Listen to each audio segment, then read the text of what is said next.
Hello dear students, this is Professor Kavita Brahmankar, CO Department, NIT Polytechnic Nagpur, and I welcomes you again to the online lecture series of subject Computer Networking and Data Communication. Today's topic is point number 3.11, Packet Switching. Learning outcomes. After watching this video, you will be able to describe the concept of packet switching, draw working diagram of packet switching, and states approaches of packet switching. Course outcome that is going to map is CO3, that is maintain relevant transmission medium and modem for data transmission, and program outcomes those are going to map are PO1, PO4, PO6 and PO7. The prerequisite to this topic is you should know all the types of transmission medium. Now let us see what is packet switching. Packet switching एक ऐसी switching techniques है इन विच message हम one shot में send करते हैं, but one shot में send करने के पहले उस मैसेज को हमको पीसेस में डिवाइड करना है, मीन्स स्मॉल स्मॉल पार्ट्स में डिवाइड करना है, एंड देन वो जो पर्टिकुलर इंडिविजुअल स्मॉल पार्ट है पैकेट का वो इंडिविजुअली हमारे नेटवर्क के ऊपर सेंड करना है. So it is the concept of packet switching. So packet switching means what, message को छोटे छोटे पार्ट्स में डिवाइड करना है and each and every part जो है वो डिफरेंट डिफरेंट रूट से हमको नेटवर्क के थ्रू भेजना है to the destination. That is packet switching. The message splits into smaller pieces known as packets. तो मैसेज को जो हम स्प्लिट करेंगे उस पीस को हम बोलेंगे packet, and packets are given a unique number to identify their order at the receiving end. और हर एक पैकेट को उसके आइडेंटिफिकेशन के लिए हमको एक यूनिक नंबर देना जरूरी है. Every packet contains some information in its headers such as source address, destination address and sequence number.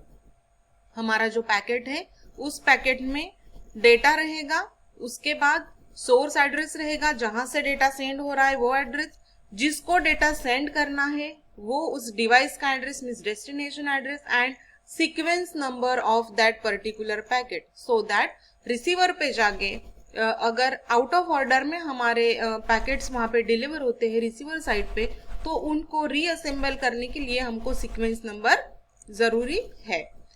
So packets will travel across the network taking the shortest path as possible. तो हमारा जो हर एक packet है वो network पे shortest path जो भी available है उसके लिए वो सिलेक्ट करेगा और ट्रैवल करेगा. All the packets are reassembled at the receiving end in correct order. So समझो हमारे जो पैकेट्स है वो डिफरेंट रूट से गए हैं और रिसीवर तक जाके पहुंचे हैं. अब जो पैकेट्स रिसीवर पे जाके पहुंचे हैं वो आउट ऑफ ऑर्डर है, मीन्स उनका सीक्वेंसिंग जो है वो बैलेंस नहीं है. तो हम क्या करेंगे, उस पैकेट को रिसीवर एंड पे रिसीवर साइड पे फिर से रीअसेंबल करेंगे. And if any packet is missing और corrupted then the message will be send to resend the message.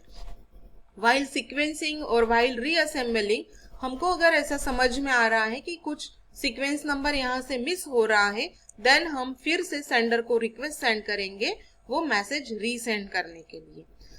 If the correct order of the packet is reached then the acknowledgement will be send. और अगर हमारे पास correct order से packet receive हुए हैं then हम particular उस message को फिर से फॉर्म करेंगे, मीन्स उस पैकेट्स को फिर से एक यूनिट में बाइंड करेंगे और फिर हमको वो कंप्लीट मैसेज मिल जाएगा और हमको मैसेज रिसीव हुआ है रिसीवर साइड पे, इसका एक एक्नॉलेजमेंट हम सेंडर को दे देंगे. सो इस तरह से पैकेट स्विचिंग का वर्किंग है. Now let us see the working diagram.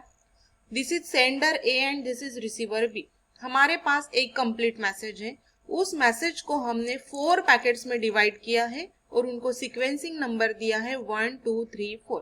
अब ये सीक्वेंस जो है वो मेंटेन है हमारे पैकेट का 1 2 3 4 ये सीक्वेंस में है, लेकिन जैसे ही हम नेटवर्क पे भेज रहे हैं यहाँ पे डिफरेंट स्विचेस है S1 S2 S3 S4 S5 and S6. इतने सारे हमारे नेटवर्क में स्विचेस है फ्रॉम सोर्स टू डेस्टिनेशन. तो हमने हमारे पैकेट को 2 पार्ट्स में डिवाइड किया है. First portion means first packet and last packet हमने स्विच 1 से लेके स्विच 2 से जो पाथ जा रहा है उस पाथ से भेजा है। देन पैकेट नंबर 2 एंड 3 हमने इस स्विच 3 जो रूट है उस रूट से भेजा है। लेकिन जैसे ही पैकेट 1 एंड 4 स्विच 2 के पास आ रहा है, देन स्विच 2 ने उसको स्विच 3 के रूट से फॉरवर्ड किया है और जो हमारा पैकेट 1 है उसको फिर से स्विच 4 के रूट से यहाँ पे सेंड किया है। देन पैकेट 1 जो है स्विच 4 से होते हुए फिर से स्विच 6 तक गया और यहाँ पे रिसीवर बी तक जाके पहुंचा। मीन्स सबसे पहले हमारा पैकेट 1 जो है 1 सीक्वेंस नंबर का वो रिसीवर तक जाके पहुंचा। देन हमारा जो पैकेट नंबर 4 है हम S2 S3 देन यहाँ पे S5 को विजिट किया उसने एंड देन S6 तक जाके पहुंचा। देन उसके साथ साथ ही हमारा जो पैकेट नंबर 3 है वो भी S4 का जो रूट है पैकेट नंबर 4 का जो रूट है S3 S5 उसी रूट से यहाँ जा रहा है। तो इस तरह से हर एक जो हमारा पैकेट है उसने शॉर्टेस्ट पाथ सिलेक्ट किया खुद के लिए और डिफरेंट पाथ से वहां डेस्टिनेशन तक जाके पहुंचा है। लेकिन अब जो जाके पहुंचा है तो हमारा यहाँ पे सीक्वेंसिंग यहाँ पे गड़बड़ दिख रहा है। सीक्वेंसिंग आउट ऑफ ऑर्डर है हमारा। सो 1 3 4 एंड 2 इस तरीके से हमारे पैकेट पहुंचे हैं। तो रिसीविंग एंड पे हमको उन पैकेट को रीअसेंबल करना जरूरी है। तो हम यहाँ पे उन पैकेट को रीअसेंबल करेंगे। देन 1 2 3 4 ये हमको सीक्वेंस मिलेगा और फिर ये डेटा हम रिसीवर को दे देंगे। तो इस तरीके से वर्किंग डायग्राम है पैकेट स्विचिंग का। Then there are 2 approaches to implement packet switching. First approach is datagram packet switching and second approach is virtual circuit switching. अब डेटाग्राम पैकेट स्विचिंग में क्या होगा? So, datagram packet switching is a switching technology in which packet is known as datagram and is considered as an independent entity. Each packet contains the information about the destination and switch uses this information to forward the packet to the correct destination. जहाँ पे हम packet बोल रहे थे अब उसी packet को हम यहाँ पे डेटाग्राम बोलेंगे और ईच एंड एवरी डेटाग्राम को हम as an independent entity consider करेंगे। तो डेटाग्राम में कौन कौन सी इंफॉर्मेशन रहेंगी? डेस्टिनेशन का एड्रेस रहेगा और ये इंफॉर्मेशन डेस्टिनेशन एड्रेस की जो इंफॉर्मेशन है उसको यूज करते हुए स्विच जो है वो पैकेट को नेक्स्ट रूट पे फॉरवर्ड करेगी और करेक्ट डेस्टिनेशन पे उसको सेंड करेगी।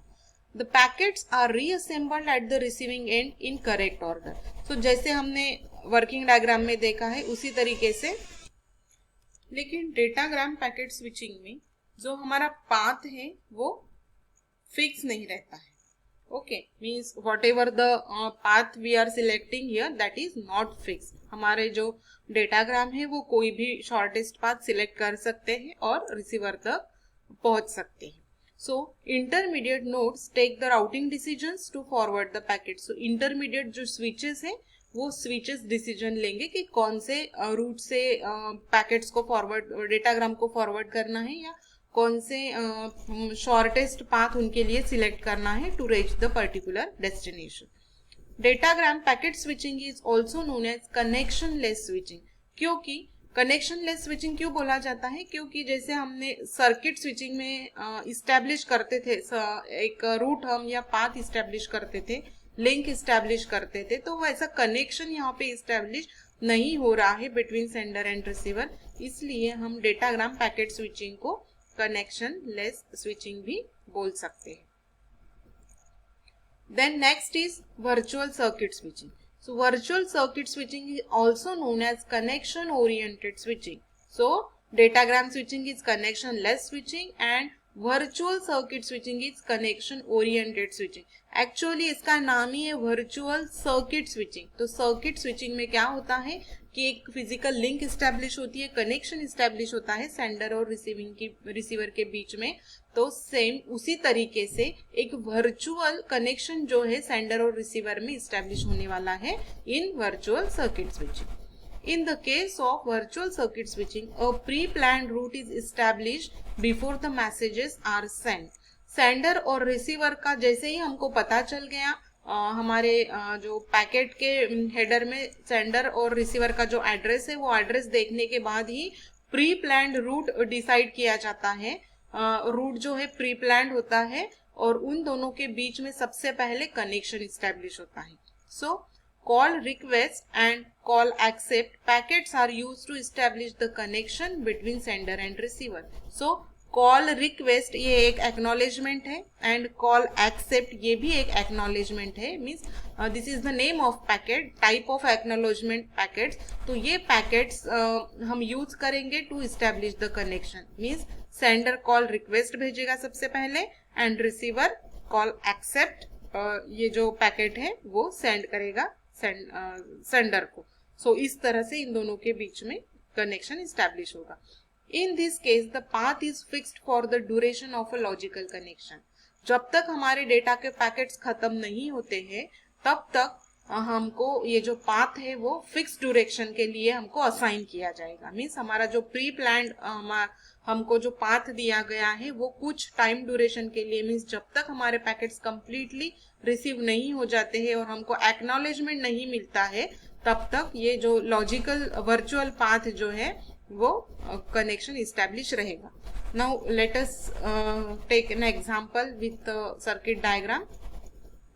Suppose this is sender A and this is receiver B. A and B are the sender receiver respectively. 1 and 2 are the nodes. तो 1 और 2 ये हमारे इन बिटवीन स्विचेस है, इसको ही हम नोड्स बोलते हैं. सो सबसे पहले call request and call accept packet are used to establish connection between sender and receiver. So sender call request भेजेगा रिसीवर को एंड रिसीवर कॉल एक्सेप्ट भेजेगा सेंडर को. तो इस तरह से इन दोनों के बीच में अब कनेक्शन इस्टेब्लिश हो गया. When a route is establish data will be transfer.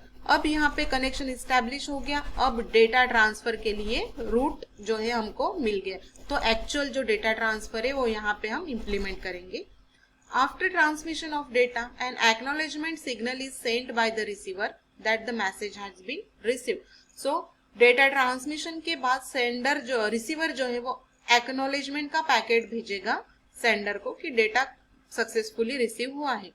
If the user wants to terminate the connection a clear signal is sent for the termination. अब सेंडर के पास कुछ भी पैकेट्स नहीं है रिसीवर को सेंड करने के लिए और उसको कनेक्शन टर्मिनेट करना है, तो सेंडर क्लियर जो पैकेट है वो या क्लियर नाम का जो सिग्नल है वो सिग्नल सेंड करेगा रिसीवर को टू क्लियर द सिग्नल. तो इस तरीके से वर्चुअल सर्किट स्विचिंग का वर्किंग होता है. So dear students, let us summarize today's lecture. Today we have studied what is packet switching. Then we have seen working diagram of packet switching and approaches of packet switching. So there are two approaches of packet switching: datagram packet switching and virtual circuit packet switching. So this is all about packet switching technique. So dear students, I hope you might have understood today's lecture, and if not understood then watch the videos frequently, and still you are stuck in somewhere, then feel free to reach out on the following email ID. Thank you so much for listening the video. Keep learning, enjoy learning.